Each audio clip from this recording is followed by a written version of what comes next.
आप सभी को मकर संक्रांति की बहुत बहुत शुभकामनाएं।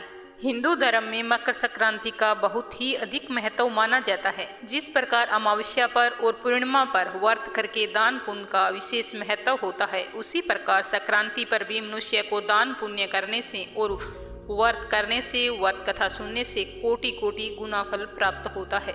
मकर संक्रांति पर 14 का आंकड़ा बहुत ही शुभ माना जाता है। अगर हम कोई दान पुण्य करते हैं तो हमें 14 चीज़ों का दान करना चाहिए और इस दिन 14 कहानियों का सुनना बहुत ही शुभ माना जाता है। संक्रांति पर ये कथा सुनने मात्र से ही मनुष्य इस लोक में सुख तो पाता है, मृत्यु के उपरांत उसे मोक्ष की प्राप्ति होती है। तो आज मैं लेकर आई हूँ आपके लिए 14 कहानियों का अनूठा संगम। तो सारी कहानियों को ध्यान से सुनना और अगर आपने मेरे चैनल को सब्सक्राइब नहीं किया है तो जरूर करना। तो चलिए सुनते हैं पहली कहानी। बहुत ही पुराने समय की बात है।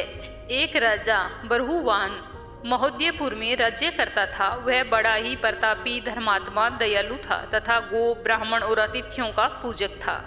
उसके राज्य में हरिदास नाम वाला एक महान विद्वान श्रेष्ठ ब्राह्मण रहता था। उसकी पत्नी बहुत ही सुशील और धर्मवती थी, जिसका नाम था गुणवती। हरिदास विष्णु सेवक और बहुत बड़ा तपस्वी था और उसकी पत्नी भी भगवान की भक्त और पतिव्रता नारी थी। उसने सभी प्रसिद्ध देवताओं के व्रत किए थे, परंतु धर्मराज की यानी कि धर्मराय नाम के प्रभु की सेवा उसने कभी भी नहीं की थी। वह गणेश, चंद्रमा, हनुमान, राम और विष्णु, भगवान शिव आदि सभी के व्रत किया करती थी। बड़ी श्रद्धा से सारी एकादशी का व्रत करती थी और यथाशक्ति दान भी देती थी और अतिथि सेवा से कभी भी विमुख नहीं होती। इस प्रकार धर्मपरायण यह व्रत अवस्था में मृत्यु को प्राप्त हो गई। धर्म आचरण के प्रभाव से यमदूत उसे आदरपूर्वक धर्मराज के यहाँ ले गए। दक्षिण दिशा में पृथ्वी से कुछ ऊपर अंतरिक्ष में धर्मराज का एक बड़ा भारी नगर था, जो कि पापी लोगों को भयदायक है। धर्मराजपुर 1000 योजन का है। वहाँ अनेक मनुष्य जो पुण्य भोगने को गए और वे वहाँ पर वास कर रहे हैं और वहाँ एक भव्य महल में सोने के सिंहासन पर धर्मराज विराजमान है और उन्हीं के पास चित्रगुप्त ही विराजमान है, जो मृत प्राणियों के पाप पुण्य का लेखा भगवान धर्मराज को सुनाया करते हैं। धर्मराज के दूत गुणवती को वहां लेकर गए और उनको देखकर वह भयभीत होकर कांपने लगी और नीचे की ओर अपना मुख किए हुए खड़ी हो गई। चित्रगुप्त ने उसके पूर्व जन्म के पाप पुण्य का लेखा जोखा पढ़कर सुनाया तो धर्मराज जी उस गुणवती को, हरिहर आदि सभी देवों और अपने पति में भक्ति को देखकर बहुत ही प्रसन्न हुए, पर कुछ उदासी भी उनके मुखमंडल पर झलकती हुई दिखाई दी। धर्मराज जी को उदास देखकर गुणवती ने निवेदन किया कि हे प्रभु, मेरी समझ में मैंने कोई गलत काम नहीं किया है, फिर भी आप उदास क्यों हो? तुम मुझे इसका कारण बताओ। धर्मराज जी ने कहा कि हे देवी, तुमने सभी व्रत आदि किए हैं, सभी देवी देवताओं को संतुष्ट किया है, परंतु मेरे नाम से तुमने कुछ भी दान पुण्य नहीं किया। यह सुनकर गुणवती ने कहा कि भगवान, आप मेरा अपराध क्षमा करें। मैं आपकी उपासना नहीं जानती। आप ही कृपा करके कोई ऐसा उपाय बताइए जिससे मनुष्य आपके प्रति पात्र बन सके। यदि मैं आपके भक्ति मार्ग को आपके श्रीमुख से श्रवण कर वापस मृत्यु लोक में जा सकूं, तो आपको संतुष्ट करने का उपाय करूंगी। धर्मराज ने कहा कि सूर्य भगवान के उत्तरायण जाते ही जो महापुण्यवती मकर संक्रांति आती है, उस दिन से आप मेरी पूजा शुरू करना और इस प्रकार साल भर मेरी कथा सुने और पूजा करें। ये आपको रोजाना करना होगा। इसमें आपको एक दिन भी भूल चूक नहीं करनी। आपातकाल आने पर आप मेरे धर्म के इन 10 अंकों का पालन करना।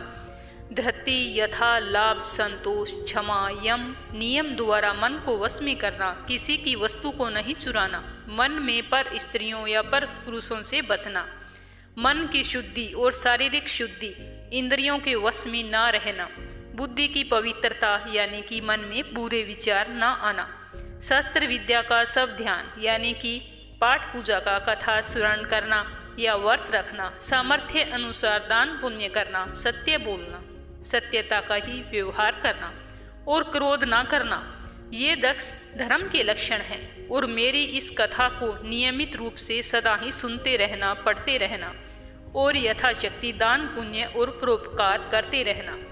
जब साल बाद आप उद्यापन कर दें तो सोने की मूर्ति बनवाने में असमर्थ हो तो चांदी की मूर्ति बनवाएं और विद्वान ब्राह्मण के द्वारा पूजन हवन आदि करें। मूर्ति की प्राण प्रतिष्ठा करके पंचामृत से स्नान कराएं। षोडश उपचार से उसकी पूजा करें।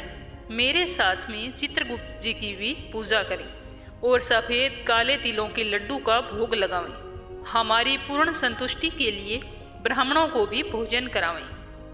बांस की छावड़ी में 5.25 सेर धान्य, जवार, जौ, मक्का आदि भरकर गुरु या ब्राह्मण को भेंट कर दें। स्वर्ग में चढ़ने के लिए सोने या चांदी की सीढ़ी का भी दान करें। सुंदर बनी सैया का दान करें जिस पर मुलायम गद्दा, तकिया और रजाई हो। इसके अलावा 500 कपड़े और जरूरत का अन्य सामान भी दान में देना चाहिए। श्वेत या लाल गौ का मेरे लिए और काली गाय का चित्रगुप्त के लिए दान करें। ये दान की वस्तुएं सर्वसाधारण के लिए हैं। ये सारी बातें सुनकर गुणवती ने धर्मराज से प्रार्थना की कि हे प्रभु, यदि ऐसी बात है तो मुझे यमदूतों से छुड़ाकर फिर संसार में भेज दीजिए, जिससे मैं आपकी कथा का प्रचार कर सकूं। ज्यों ही उसकी प्रार्थना पर धर्मराज ने उसे वापस जाने के लिए इजाजत दे दी तो उसी समय उसके मृत शरीर में फिर से प्राण आ गए और उसके पुत्र आदि कहने लगे कि बड़ी प्रसन्नता है कि हमारी माताजी मरकर भी जीवित हो उठी।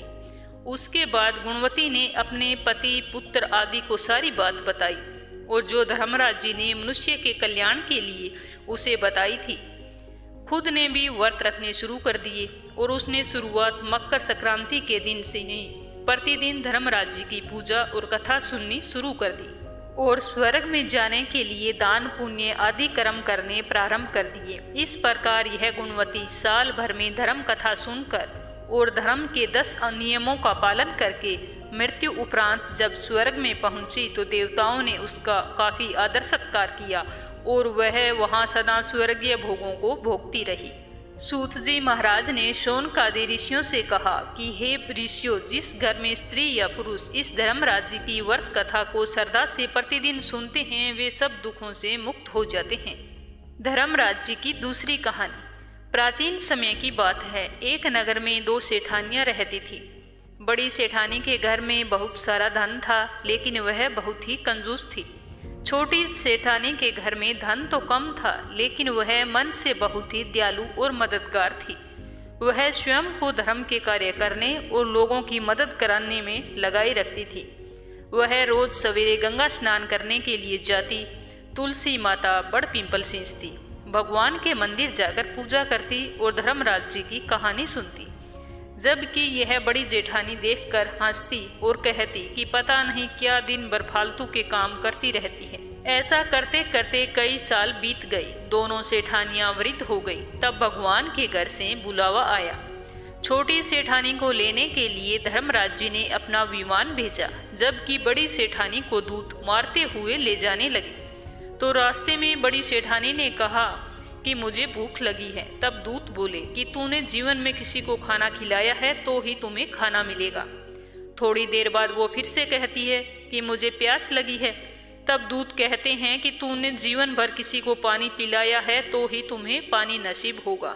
रास्ते में उसके कांटे चुभने लगे, तेज गर्मी पड़ने लगी, लेकिन दूत उसे घसीटते हुए ले गई। अब बड़ी सेठानी को बहुत ही पछतावा होने लगा कि मेरे पास सब कुछ होते हुए भी मैंने दान धर्म नहीं किया। इतनी देर में धर्मराज जी का दरबार आ गया और वहां जाकर उसने देखा कि छोटी सेठानी भगवान के पास सिंहासन पर बैठी थी। बड़ी सेठानी को तो तपते हुए कुंड में डाल दिया गया। तब बड़ी सेठानी बोली कि मुझे 1.25 पहर का समय दीजिए, मैं वापिस आकर दंड भोग लूंगी। धर्मराज बोले ठीक है। बड़ी सेठानी के शरीर में वापिस प्राण डाल दिए गए। धरती पर आते ही उसने पंडितों को बुलाकर धर्मराज जी की कहानी सुनी और सब तरह के दान किए। इतने में 1.25 पहर का समय पूरा हो गया। अब की बार बड़ी सेठानी को लेने के लिए धर्मराज जी का विमान आया। 1.25 पहर के दान धर्म और धर्मराज की कहानी सुनने से बड़ी सेठानी को स्वर्ग की प्राप्ति हुई। हे धर्मराज जी, जैसी कृपा आपने बड़ी सेठानी पर की वैसी सब पर करना। कहानी सुनने वाले पर, कहने वाले पर और हुंकारा भरने वाले पर, पूरे परिवार पर कृपा करना। यमराज की तीसरी कहानी। एक बुढ़िया माई थी। वह व्रत नियम बहुत रखती थी। एक दिन भगवान के घर से यमदूत उसे लेने के लिए आई। बुढ़िया माई यमदूत के साथ चली गई। आगे गहरी नदी बह रही थी। बुढ़िया माई डूबने लगी। तब यमदूत ने पूछा, माई गाय दान की क्या? तो बुढ़िया माई ने मन ही मन गाय माता का ध्यान किया तो गाय माता उपस्थित हो गई। गाय की पूंछ पकड़कर बुढ़िया माई नदी पार करके आगे चली गई। आगे गई तो काले कुत्ते खाने को दौड़े। तब यमदूत ने पूछा कि कुत्ते को रोटी दी क्या? बुढ़िया माई ने मन ही मन कुत्ते का ध्यान किया तो कुत्ते वापिस चले गए। आगे चली तो काले कौवे बुढ़िया माई को चोंच मारने लगे। तब यमदूत ने कहा, ब्राह्मण की बेटी को सिर में तेल लगाने दिया या नहीं? तो बुढ़िया माई ने ब्राह्मण की बेटी को याद किया तो कौओं ने चांच मारना छोड़ दिया और वापिस चले गई। आगे गई तो पैरों में कांटे चुभने लगे। तो यमदूत ने कहा कि चप्पल का दान किया? तो बुढ़िया माई ने याद किया कि चप्पल पैरों में आ गई। आगे चली तो चित्रगुप्त जी ने यमदूतों से पूछा कि आप किसको लेकर आए हो? यमदूतों ने कहा कि बुढ़िया माई ने बहुत सारे दान पुण्य किए हैं, लेकिन धर्मराज जी का कुछ नहीं किया, इसीलिए आगे के द्वार बंद है। तब बुढ़िया माई ने विनती की कि मुझे 7 दिनों के लिए धरती पर जाने दो। मैं इन 7 दिनों में धर्मराज जी की कथा सुनकर उद्यापन करके वापिस आ जाऊंगी। तो धर्मराज जी ने उसके प्राण वापिस लौटा दिए। धरती पर बुढ़िया माई के शरीर में जान वापिस आ गई। सभी लोग बुढ़िया माई को जीवित देखकर भूत भूतनी भूतनी कहकर चिल्लाकर भाग खड़े हुए। बुढ़िया माई अपने घर आ गई। बेटे बहू से कहा कि बेटा, मैं भूतनी नहीं हूँ, मैं तो धर्मराज के कहे अनुसार वापस आई हूँ। मैं प्रत्येक दिन धर्मराज जी की कहानी सुनकर और उसका उद्यापन करके वापिस परलोक चली जाऊंगी। यह सुनकर बेटे बहू ने पूजा की सारी सामग्री तो लाकर दे दी, लेकिन कहानी के समय हुंकारा नहीं बढ़ा। तब बुढ़िया माई पड़ोसन के पास गई। पड़ोसन ने कहानी सुनी और हुंकारा भी भरा। बुढ़िया माई ने 7 दिनों के पश्चात उद्यापन करके दान किया। 7वें दिन धर्मराज जी ने बुढ़िया माई के लिए स्वर्ग से विमान भेजा। विमान देखकर सभी गांव वालों ने स्वर्ग जाने के लिए कहा। तब बुढ़िया माई ने कहा कि मेरी कहानी तो केवल पड़ोसन ने सुनी है। यह सुनकर सभी गांव वालों ने बुढ़िया माई के पांव पकड़ लिए और धर्मराज जी की कहानी सुनाने को कहा। बुढ़िया माई से कहानी सुनने के बाद सभी गांव वासी विमान में बैठकर स्वर्ग पहुंच गए। सभी गांव वासियों को देखकर धर्मराज ने कहा, मैंने तो विमान केवल बुढ़िया माई के लिए भेजा है। तब बुढ़िया माई ने कहा कि मेरी कहानी इन सब ने सुनी है, इसीलिए मेरा आधा पुण्य इनको दे दो और इन्हें स्वर्ग में वास भी दे दो। तब धर्मराज जी ने सभी गांव वासियों को स्वर्ग में वास दे दिया। हे धर्मराज, जैसा बुढ़िया माई को स्वर्ग दिया वैसा सबको देना, कहानी सुनने वाले को, कहने वाले को और हुंकारा भरने वाले को। मकर संक्रांति। धर्मराज जी की चौथी कहानी। किसी गांव में एक भाई और बहन रहते थे। भाई की शादी हो गई, लेकिन उसकी बहन ने शादी नहीं की। बहन का नाम था पोपाबाई। पोपाबाई हमेशा व्रत और नियम करती थी। एक दिन उसके भाई भाभी ने उसे शादी के लिए कहा तो उसने शादी के लिए मना कर दिया। उसने अपने भाई भाभी से कहा कि मेरे रहने के लिए गांव से बाहर एक झोंपड़ी बनवा दो, मैं उसी में रहकर अपना जीवन व्यतीत कर लूंगी। गांव के सभी लोगों से कहा कि हे गांव वालों, आप सब लोग अपने अपने गाय बछड़ों को मेरे झोंपड़े के पास घास चरने के लिए छोड़ दिया करो। मैं सभी के गाय बछड़ों की देखभाल किया करूंगी। जो भी बचा खुचा खाना हो वो भी भेज देना, मैं वही खाकर रह लूंगी। इस तरह बहुत दिन बीत गए। एक दिन उस देश का राजा शिकार खेलने के लिए जंगल को जा रहा था कि उसकी नज़र गांव के बाहर बने पोपाबाई के झोंपड़े पर पड़ी। राजा झोंपड़े के पास जाकर जोर से आवाज लगाई और कहा कि यहाँ पर कौन रहता है? तो अंदर से कोई भी जवाब नहीं मिला। तो झोंपड़े के दरवाजे को खटखटाने लगा। खटखटाने की आवाज सुनकर पोपाबाई ने अंदर से ही कहा कि बाहर कौन है और बार बार दरवाजा क्यों खटखटा रहा है, क्या काम है? तब राजा ने उत्तर दिया कि मैं इस देश का राजा हूँ, मैं तुम्हारे साथ विवाह करना चाहता हूँ। पोपाबाई ने कहा कि अपने महल लौट जाओ, मैं पराये पुरुष का मुंह नहीं देखती।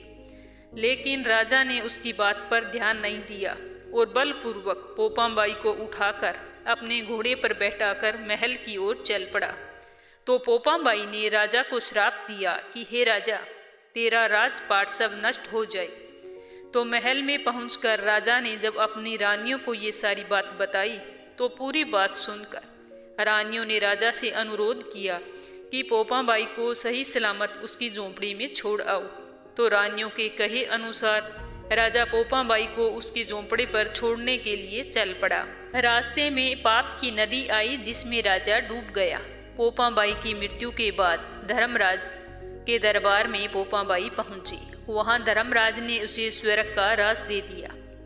किसी गांव के एक सेठ सेठानी की मृत्यु हुई। वे दोनों मृत्यु लोक से स्वर्ग लोक को गए, लेकिन स्वर्ग का दरवाजा बंद पड़ा था। तो उन दोनों ने धर्मराज जी को स्वर्ग का द्वार खोलने के लिए कहा। तब धर्मराज ने कहा कि यहाँ पर तो पोपाबाई का राज है।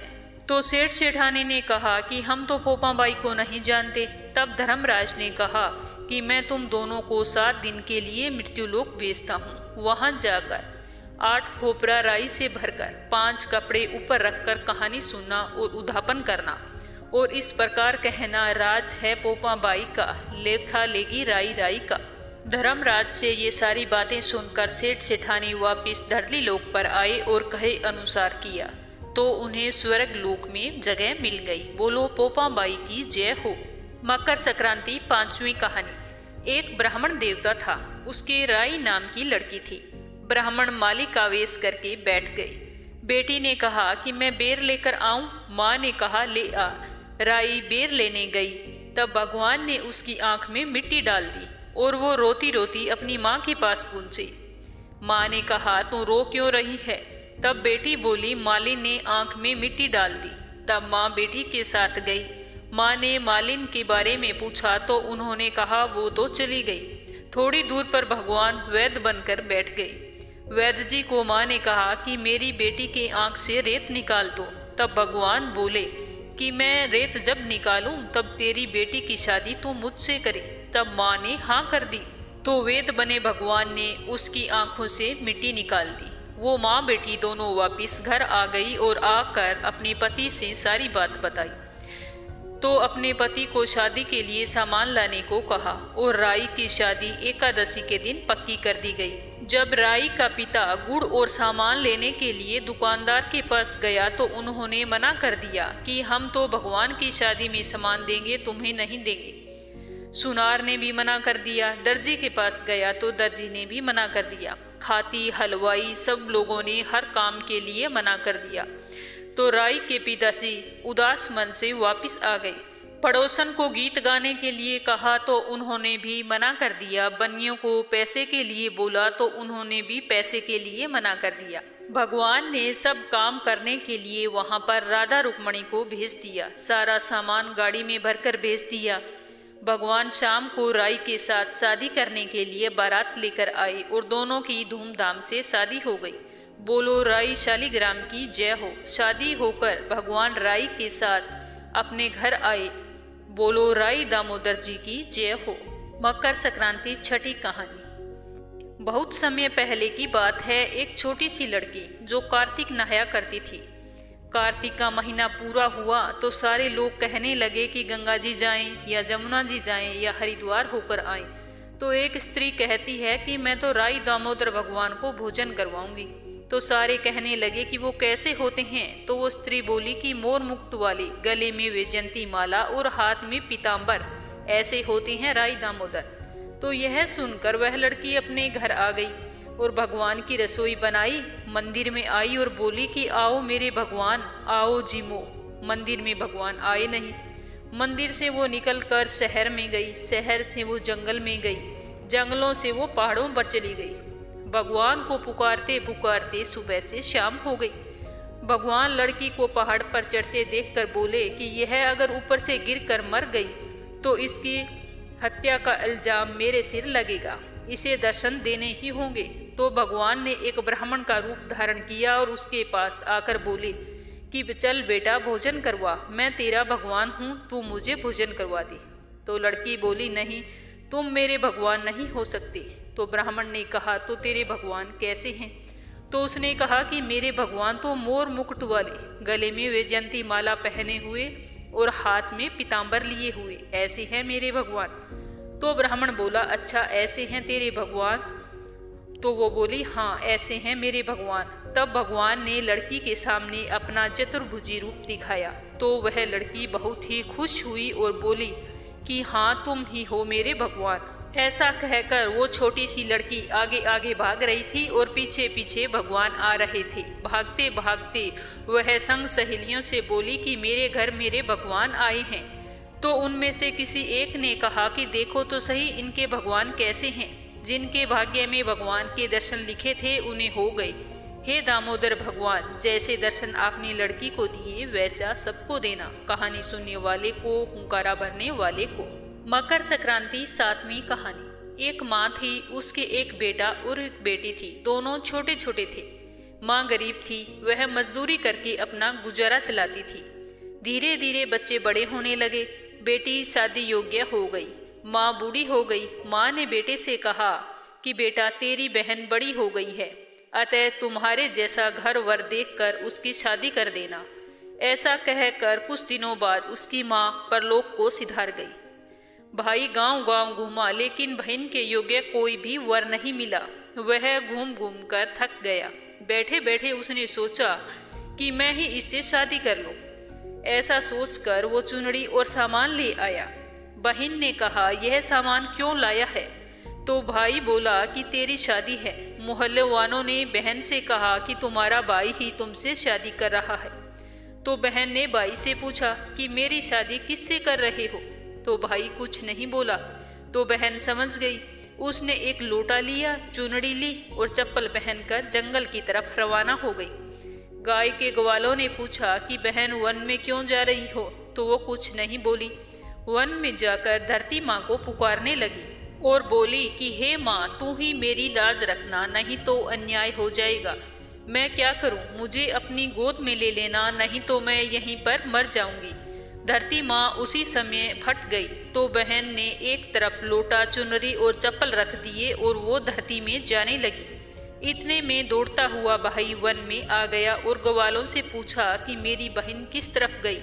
तो ग्वालों ने कहा कि तेरी बहन उधर गई है। वह बहन को पुकारता हुआ दौड़ा तो बहन धरती माँ के अंदर समा रही थी। थोड़े से बाल बाहर दिख रहे थे। उसने बहन के बाल मुट्ठी में पकड़े और रोने लगा, बहन तू सत के लिए धरती माँ की गोद में समा गई। मेरी बुद्धि भ्रष्ट हो गई थी। माँ का वचन निभाने के लिए मेरे जैसा और कोई वर मुझे नहीं मिला, इसीलिए मैंने विचार किया। पर धरती माँ ने सत्य के लिए बेटी को अपने अंदर समा लिया। वो दूब हो गई। इसीलिए कहा जाता है कि जो औरतें कहानी सुनती है, लोटा, चप्पल, चुनरी और एक बर्तन में हरे मूंग और एक लड्डू कुंवारी कन्या को खिलाएगी, उसको धरती माता सुखी रखेगी। बोलो धरती माता की जय हो। मकर संक्रांति 8वीं कहानी। एक आस लिया था, वह जुआ खेला करता था और वह हारे या जीते पर ब्राह्मण को भोजन करवाता था। एक दिन यह देखकर उसकी भाभियां बोली कि तुम तो हारो या जीतो, दोनों पर ब्राह्मण जिमाते हो, ऐसा कब तक चलेगा? और उसे घर से निकाल दिया। वह घर से निकलकर शहर में चला गया और आस माता की पूजा करने के लिए बैठ गया।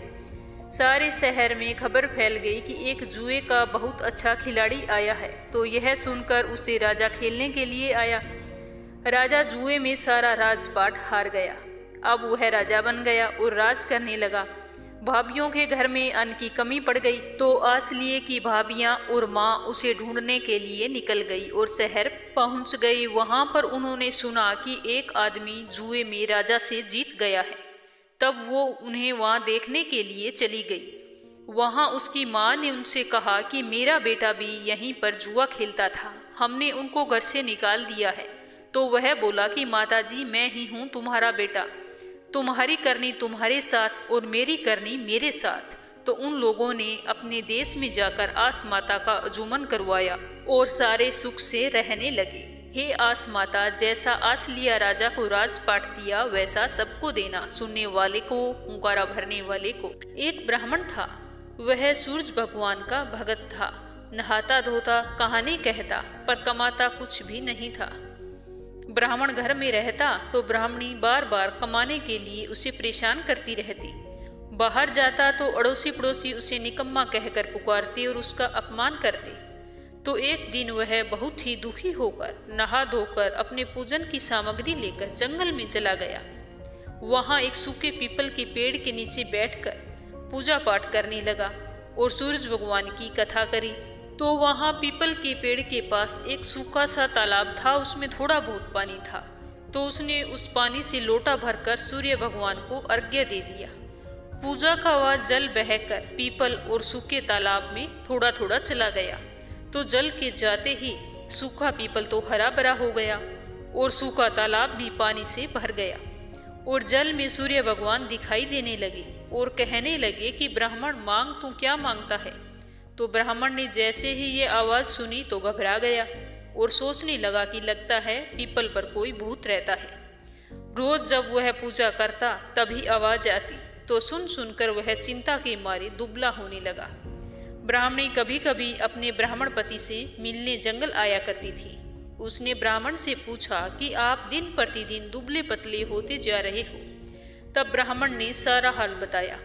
तब ब्राह्मणी ने कहा कि मुझे तो लगता है कि सूर्य भगवान स्वयं यहाँ आते हैं। जब इस बार आए तो तुम मुझसे सब कुछ मांग लेना। तो ब्राह्मण बोला कि कैसे मांगू, मुझे तो मांगना ही नहीं आता।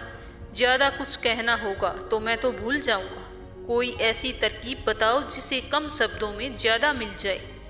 तो ब्राह्मणी ने कहा कि तुम इस प्रकार कहना, 9 खंडे महल के अंदर सोने के पातल में पड़पोते को दास दासियों द्वारा खिलाते पिलाते अपनी आंखों से देखूं। इस प्रकार लंबी उम्र, महल, बेटे पोते पड़पोते बहू सब कुछ मिल जाएगा। क्योंकि जब धन होगा तो सोने का भी पलना, दास दासियां होंगी और आंखें घुटने ठीक होंगे, तभी पड़पोते के सोने के पालने में झूला झूलते हुए देख सकेंगे। दूसरे दिन पूजा करने के बाद वही आवाज आई तो ब्राह्मण ने वैसा ही बोला जैसा उसे ब्राह्मणी ने समझाया था। सूरज भगवान ने कहा कि देखने में तो तू बड़ा भोला लगता है, पर एक ही बार में सब कुछ मांग लिया। सूरज भगवान ने कहा कि जा तेरी इच्छा पूरी होगी। ब्राह्मण जब जंगल से घर आया तो देखा कि उसकी टूटी फूटी झोंपड़ी की जगह एक 9 खंडा महल खड़ा है। दास दासी आ जा रही हैं। तो ब्राह्मण ने उससे कहा कि यहाँ मेरी झोंपड़ी थी और एक बूढ़ी ब्राह्मणी भी थी, वो कहाँ गई। तो उसी समय उस महल की खिड़की से एक सुंदर औरत गहनों से और कपड़ों से सजी हुई बाहर आती है और ब्राह्मण से कहती है कि अंदर आ जाओ, ये अपना ही घर है। सूरज भगवान ने आपकी मनोकामना पूर्ण कर दी। तो ब्राह्मण ने कहा कि हम इतने धन का क्या करेंगे। तो ब्राह्मणी ने कहा, धन से क्या नहीं होता, दान पुण्य यज्ञ होम हवन फिर सब कुछ करेंगे। तो ब्राह्मण ने फिर वैसा ही किया। अब सब जगह ब्राह्मण की प्रशंसा होने लगी, सारे लोग ब्राह्मण का गुणगान करने लगे। राजा ने जब यह सब सुना तो ब्राह्मण को बुलाया और पूछा कि कल तक तो तेरे पास खाने को एक अनाज का दाना भी नहीं था, तो आज ये धन कहाँ से आया, कहाँ से चोरी की है, डाका डाला है। तो ब्राह्मण ने कहा कि ये सब तो सूर्य भगवान की कृपा से मुझे मिला है। यह कहकर ब्राह्मण ने अपनी सारी कहानी राजा को बता दी। तो राजा ने कहा कि मेरे पुत्र नहीं है तो मुझे क्या करना चाहिए। तो ब्राह्मण ने राजा को सूर्य भगवान की पूजा करने की सारी विधि बताई। तो राजा ने वैसा ही किया। तो 9वें महीने रानी ने एक सुंदर पुत्र को जन्म दिया। तभी से सब लोग सूर्य भगवान की पूजा करने लगे। हे सूर्य भगवान, जैसे ब्राह्मण और राजा की मनोकामना पूरी की वैसी सबकी करना। कहानी कहने वाले की, कहानी सुनने वाले की, सभी की मनोकामना अवश्य पूरी करना। सूर्य देव की कहानी। सूर्यास्त होने के बाद जब सूर्य भगवान अपने घर पहुंचते हैं तो राणा देव सूर्य नारायण से पूछती हैं कि सुबह सवेरे आप धरती लोक पर चले जाते हो और शाम होते ही सूर्य लोक पधारते हो, पूरे दिन आप धरती लोक में क्या करते हो। तो सूर्य नारायण कहते हैं कि मैं सबका पालन पोषण करने जाता हूँ। कीड़ी यानी कि चिंटी को कण और हाथी को मण देता हूँ। राणा देव बोलती है कि क्या आप सबको खाने के लिए देते हो, कोई तो बच जाता होगा। तो सूर्य नारायण कहते हैं कि कोई नहीं बचता। राणा देव वापिस बोलती है कि किसी को बाकी नहीं रखते। सूर्य नारायण बोलते हैं कि किसी को भी भूखा नहीं रखता, भूखा उठता है पर कोई भी भूखा नहीं सोता।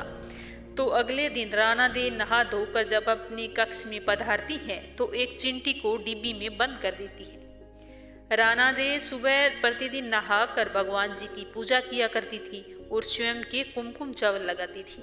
उस दिन भी उसने ऐसा ही किया।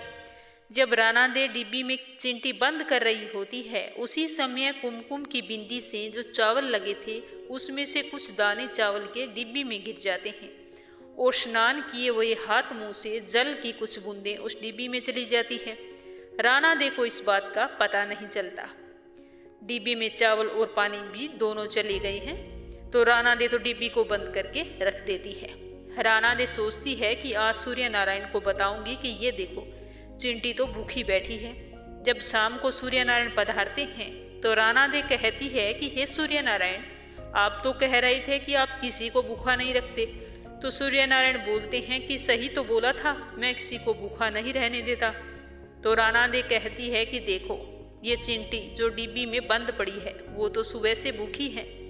यह सुनकर सूर्य भगवान राणा दे को कहते हैं कि आप डिब्बी खोलकर तो देखो। जैसे ही राणा दे डिब्बी खोलती है तो क्या देखती है कि चिंटी के मुंह में तो चावल के कण हैं और डिब्बी में पानी की बूंदें भी पड़ी हुई है। तो राणा दे को अपनी आंखों पे विश्वास नहीं होता। वो सोचती है कि हम तो यही सोच रहे थे कि चिंटी भूखी होगी, डिब्बी में बंद है तो इसमें तो कुछ भी नहीं था। राणा दे हार मान लेती है और सूर्य भगवान से कहती है कि मैं मान गई कि आप सभी की रक्षा करते हैं। बोलो सूर्य देव की जय हो। पुराने समय की बात है। सूर्य भगवान की जो माताजी होती है वो एक दिन प्रजापत के पास जाती है और बोलती है कि हे प्रजापत, हमें 2 पर्दे वाली हांडी बनाकर दे दो। प्रजापत उन्हें वैसी ही हांडी बनाकर दे देता है। एक में वो मीठी खीर बनाते हैं और दूसरे में एक खट्टी राबड़ी बनाकर रखते हैं। ऐसा करते करते काफी महीने बीत जाते हैं। तो सूर्य देव की जो पत्नी होती है राणा देव, वो बहुत ही कमजोर हो जाती है। सूर्य नारायण ने एक दिन पूछा कि राणा दे, आजकल आप बहुत ही ज्यादा दुबली होती जा रही हो, क्या बात है? तो राणा दे कहती है कि क्या करूं, मुझे खाना नहीं पाता, खारा और खट्टा लगता है। सूर्य देव कहते हैं नहीं, प्रतिदिन मीठी खीर बनती है। तो राणा दे कहती है कि मुझे तो वो खट्टी और खारी लगती है। दूसरे दिन सूर्य नारायण की माताजी 2 थालियां परोसती है। राणा दे चख कर थाली सरका देती है। सूर्य नारायण जब उन्हें ऐसा करते हुए देखते हैं तो वो अपनी माताजी से कहते हैं कि माँ थोड़ा जल लेकर आना। उनकी माताजी जैसे ही जल लाने के लिए जाती हैं तो सूर्य नारायण पीछे से थालियां बदल लेते हैं। सूर्य नारायण जब राणा दे की थाली से खाना खाते हैं तो उन्हें खट्टी और खारी लगती है। जब उनकी माताजी जल लेकर आती है तो सूर्य भगवान बोलते हैं कि माँ, आज तो भोजन खट्टा और खारा है। तो माताजी कहती हैं कि नहीं बेटा, हमने तो तुम्हारे लिए मीठी खीर रखी थी, कहीं तुम्हारे आगे राणा दे की थाली तो नहीं आ गई। तो सूर्य भगवान कहते हैं कि माँ, ऐसा अलग अलग भोजन क्यों बनाया करती हो? तो माताजी कहती है कि बेटा, हमारे सास बहू में तो ऐसा ही चलता है।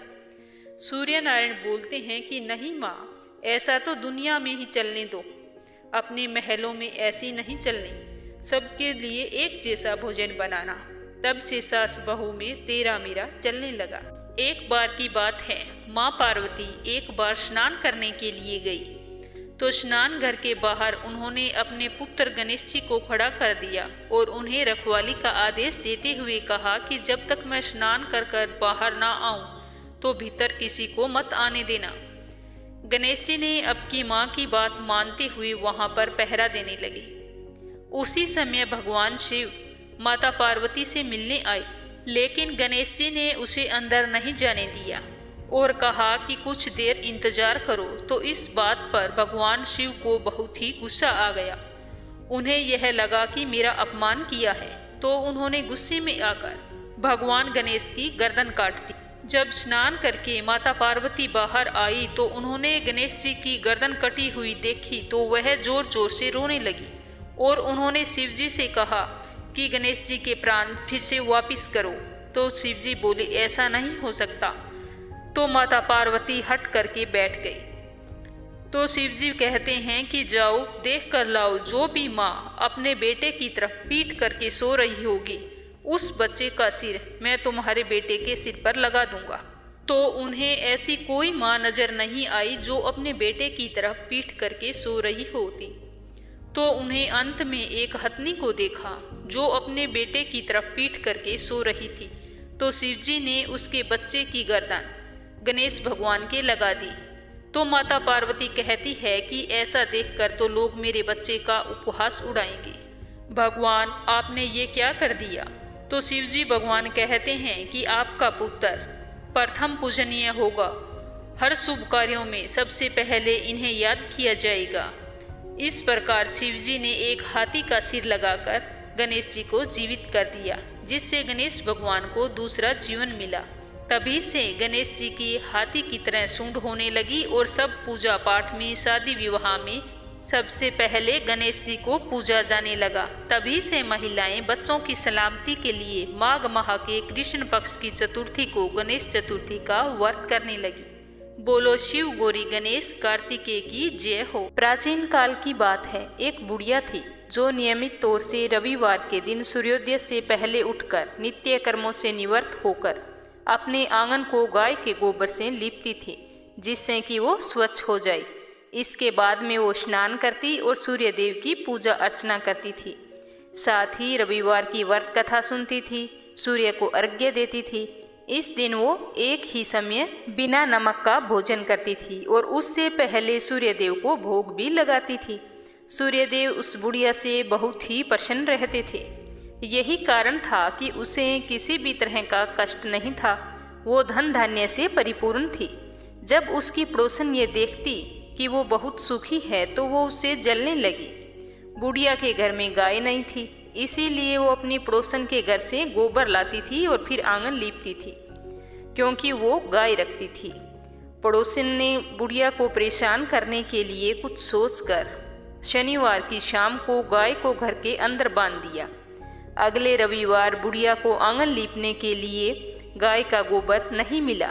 इसके चलते उसने ना तो सूर्य देवता को भोग लगाया, ना ही खुद भोजन किया और भूखी प्यासी सो गई।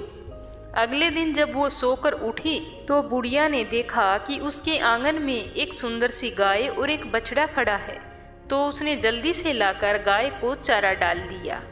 तो जब ये पड़ोसन ने देखा तो वो और ज्यादा जलने लगी। अचानक से उसका ध्यान गाय के गोबर की ओर गया, तो वो गोबर तो सोने का था।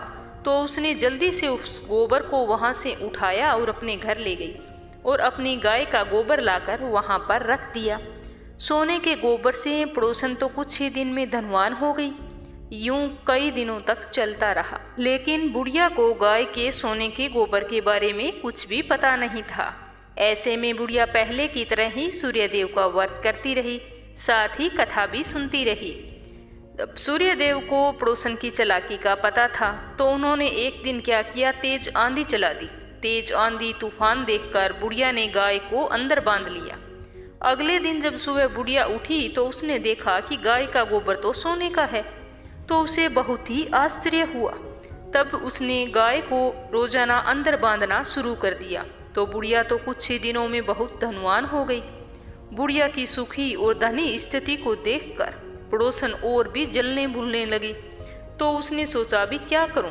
एक दिन उसने अपने पति को समझा बुझाकर उसे नगर के राजा के पास भेज दिया और सारी बात बताई। राजा ने जब उस सुंदर गाय को देखा तो बहुत ही खुश हुआ। सोने के गोबर को देखकर तो उसकी खुशी और ही ज्यादा बढ़ गई। राजा ने उस गाय को राजमहल में मंगवा लिया और एक सुंदर से कमरे में बांध दिया। राजा ने सोचा कि सुबह तो खूब सारा सोने का गोबर होगा, तो यह सोचकर राजा को रात में नींद भी नहीं आई। सुबह जल्दी उठकर जब राजा देखता है तो क्या देखता है कि कमरे के अंदर तो पूरी तरह से गोबर की लीद से भरा हुआ है और बुरी तरह से बदबू आ रही थी। राजा को यह देख बहुत ही गुस्सा आया। वहीं दूसरी ओर बुढ़िया भूखी प्यासी रहकर सूर्य भगवान से प्रार्थना कर रही थी। तो सूर्यदेव ने दूसरी रात राजा के सपने में आए और उससे कहा कि हे राजन, बुढ़िया की गाय व बछड़ा तुरंत वापस कर दो। अगर ऐसा नहीं किया तो तुम पर परेशानियों का पहाड़ टूट पड़ेगा। सूर्यदेव के सपने ने राजा को बुरी तरह से डरा दिया। इसके बाद राजा ने बुढ़िया को गाय और बछड़ा लौटा दिया। राजा ने बुढ़िया को ढेर सारा धन दिया और क्षमा मांगी। वहीं राजा ने बुढ़िया की पड़ोसन और उसके पति को सजा दी। इसके बाद में राजा ने पूरे राज्य में घोषणा करवाई कि हर कोई व्यक्ति रविवार का व्रत करेगा और सूर्यदेव की कथा सुनेगा, सूर्यदेव को अर्घ्य देगा। तो इस तरह पूरा राज्य सुखी और संपन्न हो गया। सूर्यदेव का व्रत करने से व्यक्ति धन धान्य से परिपूर्ण हो जाता है, साथ ही घर में खुशहाली आती है। हे सूर्यदेव, बुढ़िया को दिया वैसा सबको देना। अगर कथा में कोई भूल चूक हुई हो तो क्षमा करना। एक बार भगवान विष्णु माता लक्ष्मी जी से विवाह करने के लिए जाने लगे। तब सारे देवी देवताओं को बारात में जाने के लिए निमंत्रण दिया गया। जब सभी देवतागण जाने लगे तो उन्होंने बोला कि गणेश जी को तो नहीं लेकर आए, क्योंकि गणेश जी बहुत ज्यादा खाते हैं। धुंध धुंधालो, सूंड सुंडालो, उखला सा पाँव, छाजला सा कान, मस्तक मोटो लाजे, भीम कुमारी व मोटे मस्तक वाले हैं। इनको ले जाकर क्या करेंगे? इसीलिए गणेश जी को तो यहीं पर रखवाली के लिए घर पर ही छोड़कर जाएंगे। ऐसा कहकर गणेश जी को छोड़कर सारे बारात में चले गए। तो बारात चली गई तो नारद जी गणेश जी के पास आकर कहने लगे कि हे विनायक जी, यह तो आपका बहुत बड़ा अपमान है। आपके जाने से बारात बुरी लगती है, इसका कारण आपको यहीं छोड़कर चले गए। तब विनायक जी ने अपने वाहन मूषक को आज्ञा दी कि संपूर्ण पृथ्वी को खोदकर खोखली कर दो। आज्ञा पाकर मूषक ने खोदकर धरती को पूरी तरह से खोखला कर दिया। धरती खोखली होने से भगवान विष्णु के रथ का पहिया धरती में धंस गया। तब हर कोई रथ के पहिए को निकालने की कोशिश करने लगा, लेकिन रथ का पहिया नहीं निकला।